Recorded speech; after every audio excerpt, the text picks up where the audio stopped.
one of the most important factors in the nature and development of English literature between 1350 and 1550 was the peculiar linguistic situation in England at the beginning of the period. Among the small minority of the population that could be regarded as literate, bilingualism and even trilingualism were common. English was obliged to compete on uneven terms with Latin and with the Anglo-Norman dialect of French widely used in England at the time. Extreme dialectal diversity within English itself made it difficult for vernacular writings.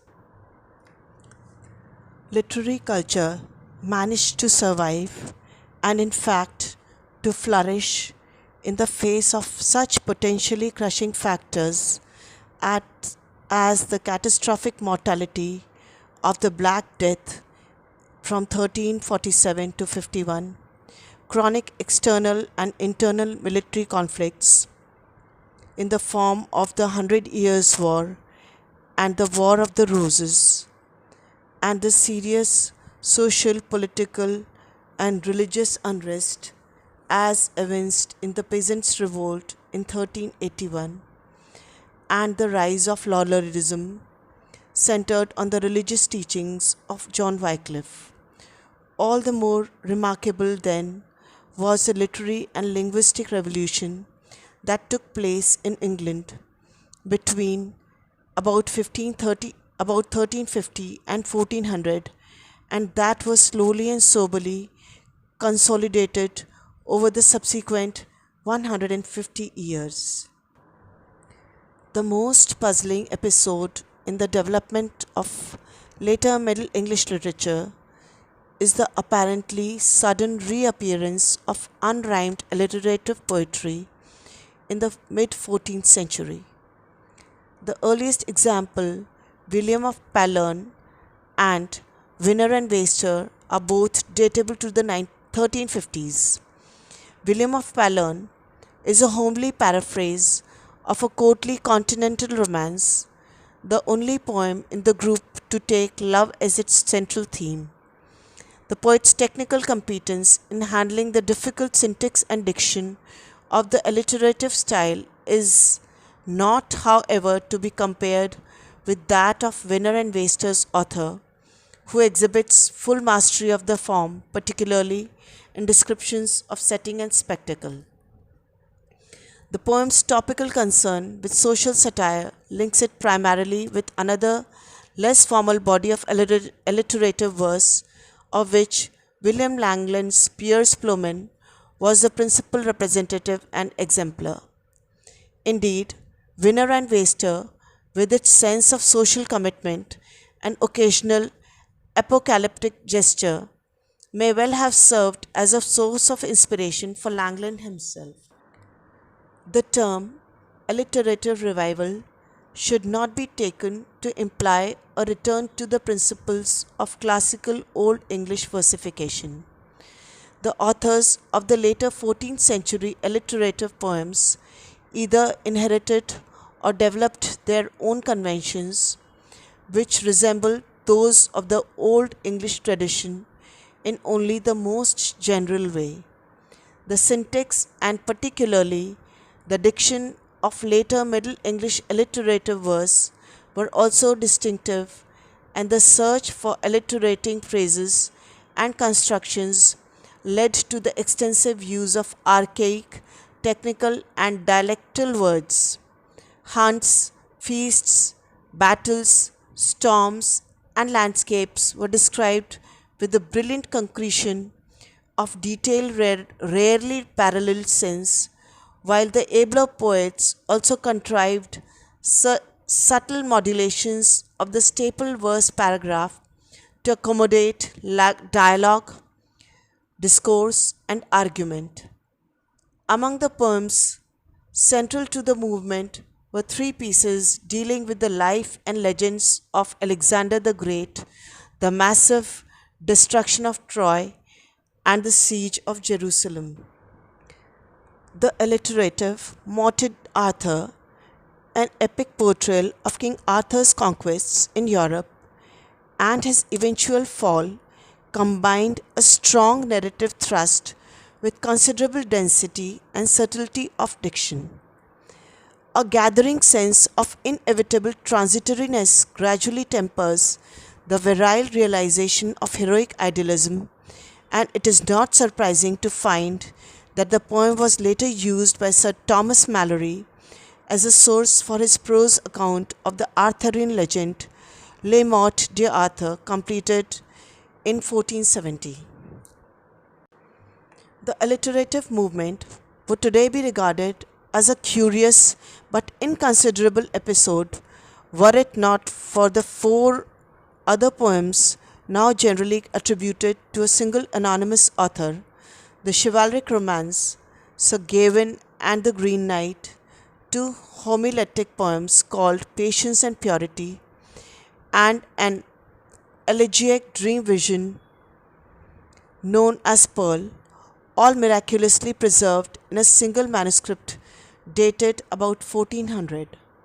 The poet of Sir Gawain far exceeded the other alliterative writers in his mastery of form and style, and though he wrote ultimately as a moralist, human warmth and sympathy, often taking a comic form, are also close to the heart of his work. Patience relates the biblical story of Jonah, of a human comedy of petulance and irascibility set off against God's benign forbearance. Purity imaginatively recreates several monetary narratives of human impurity and its consequences in a spectacular display of poetic skill: the flood, the destruction of Sodom, and Belshazzar's feast. Pearl stands somewhat aside from the alliterative movement proper. In common with a number of other poems of the period, it was composed in stanzaic form, with alliteration used for ornamental effect. Technically, it is one of the most complex poems in the language, an attempt to work in words, an analogy to the jeweler's art. The alliterative movement was primarily confined to poets writing in northern and northwestern England, who showed little regard for courtly, London-based literary developments. It is likely that alliterative poetry, under aristocratic patronage, filled a gap in the literary life of the provinces caused by the decline of Anglo-Norman in the latter half of the 14th century.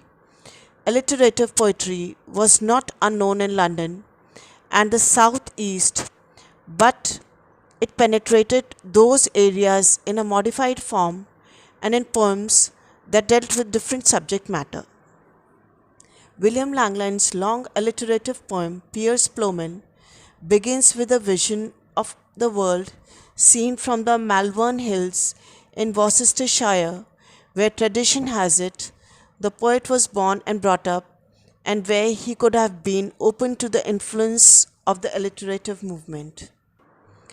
Apart from a few late and minor reappearances in Scotland and the northwest of England, the alliterative movement was over before the first quarter of the 15th century had passed.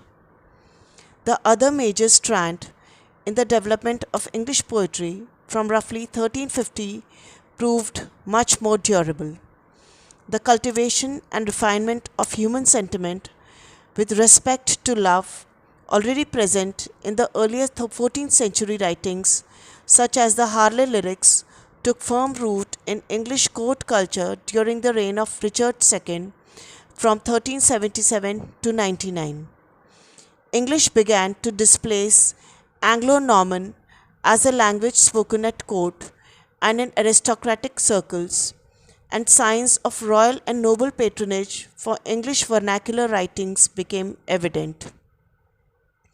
These processes undoubtedly created some of the conditions in which a writer of Chaucer's interests and temperament might flourish, but they were encouraged and given direction by his genius in establishing English as a literary language. Geoffrey Chaucer, a Londoner of bourgeois origins, was at various times a courtier, a diplomat, and a civil servant.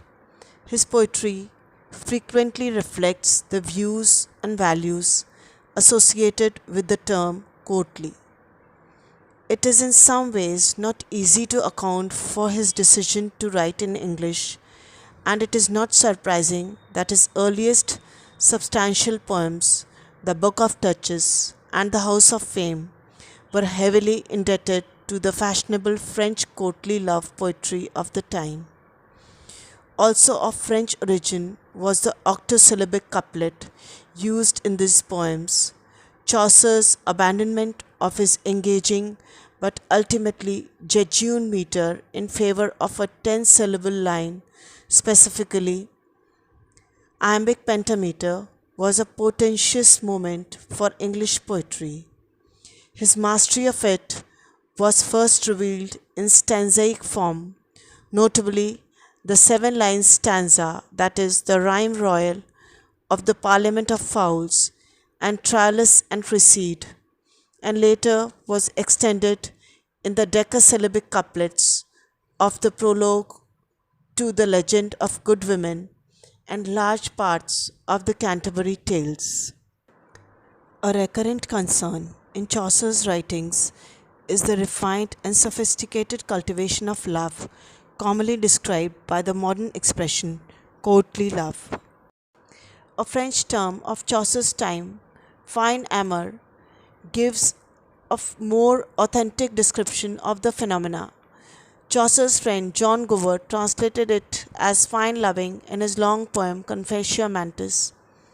The Confessio runs to some 33,000 lines in octosyllabic couplets and takes the form of a collection of exemplary tales placed within the framework of a lover's confession to a priest of Venus.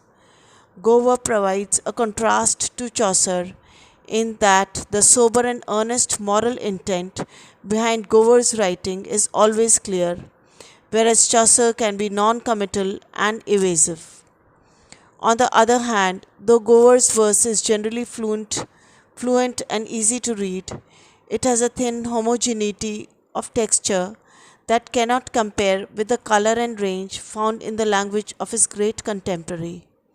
Gower was undoubtedly extremely learned by lay standards, and many classical myths, especially those deriving from Ovid's Metamorphoses, make the first of their numerous appearances in English literature in the Confessio. Gower was also deeply concerned with the moral and social condition of contemporary society, and he dealt with it in two weighty compositions in French and Latin, respectively, the Mirror de l'Homme, the Mirror of Mankind, and Vox Clamantis, the voice of one crying.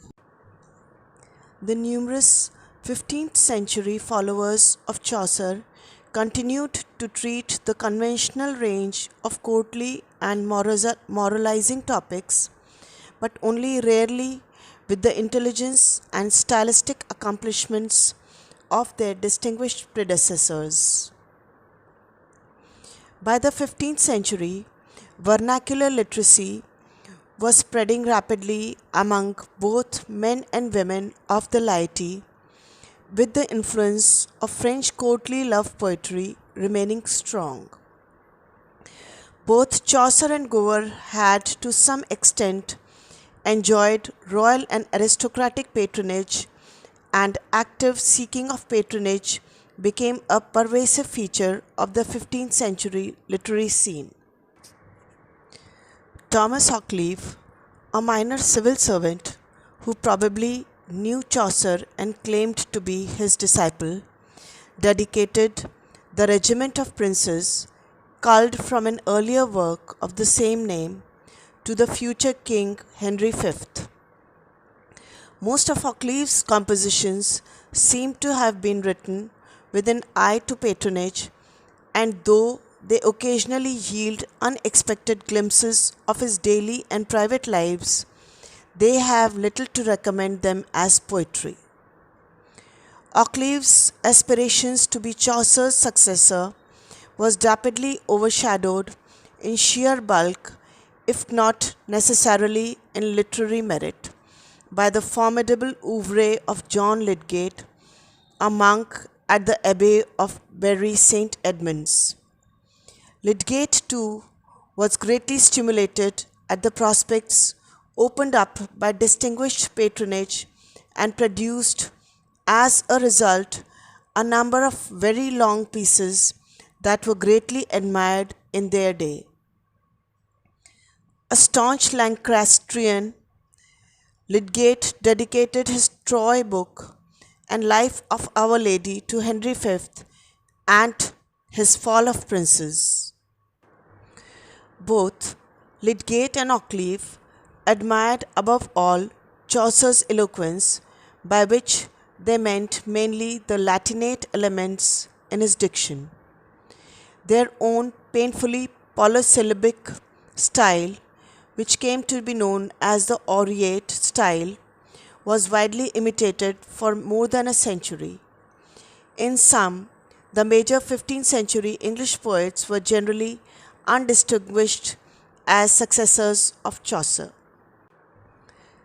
Lydgate's following at court gave him a central place in the 15th century literary life, but the typical concerns shown by his verse do not distinguish it from a great body of religious, moral, historical, and didactic writing. Much of it is anonymous.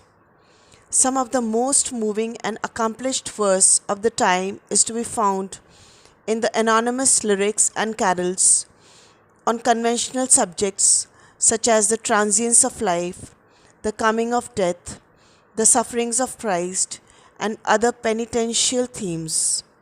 The author of some distinctive poems in this mode was John Audeley of Shropshire, whose style was heavily influenced by the alliterative movement.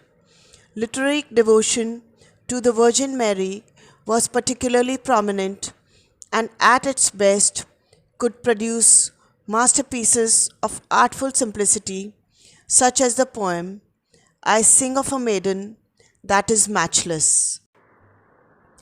Popular and secular verse. The art that conceals art was also characteristic of the best popular and secular verse of the period outside the courtly mode. Some of the shorter verse romances, usually in a form called tale rhyme, were far from negligible.